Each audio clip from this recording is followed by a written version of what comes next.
If we talk about AI, it is changing the world faster than anybody ever imagined. Every day, millions of people, they use AI to write emails, search for the information, solve problems, in fact, create presentation and even write computer codes.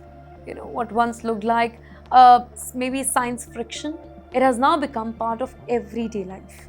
But behind this technology revolution, a massive legal battle, it is quietly unfolding, one that could reshape the future of AI itself. This week, 35 newspaper publishers from across the United States filed a major lawsuit against OpenAI and Microsoft. Together, these publishers own nearly 4% newspapers spread across 33 American states. Their allegation, that's serious. They claim that their news articles, they were copied and they were used to train artificial intelligence systems without any permission and without any kind of payment. According to the lawsuit, automated programs allegedly collected articles from newspaper websites, including content that was placed behind the paywalls. In fact, the publisher, they further claimed that copyright information, author's name, and publication details, they were removed before the article became part of AI training data sets. Wait, in simple words, they believe years of original journalism, they were used to build powerful AI models without any proper authorization. This particular case, it is much bigger than one company or maybe one lawsuit. It raises a serious question that the entire world is trying to answer. Who owns information in the age of artificial intelligence?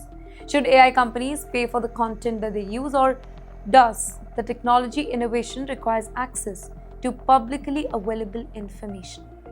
In the meantime, the publishers, they argue that journalism costs money. Reporters investigate stories, in fact, editors verify the facts here.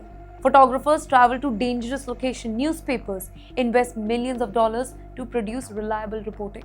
Now, if artificial intelligence companies can freely use that work, they ask, well, how will independent journalism survive here? In the meantime, OpenAI and Microsoft has consistently maintained that AI development, it can qualify as fair use under the copyright law, and have defended that the way that their systems are trained, it is legal. In the meantime, the courts will ultimately decide these legal questions. But one thing is definitely clear. Whatever the final verdict may be, this case, it could become one of the most important legal battles in the history of artificial intelligence.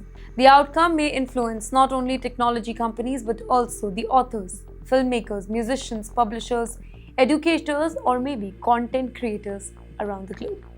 Because when technology moves faster than the law, the courts are often left to decide the near future. And yes, while America debates artificial intelligence inside courtrooms, another invitation from West Asia, it is creating headlines across the globe.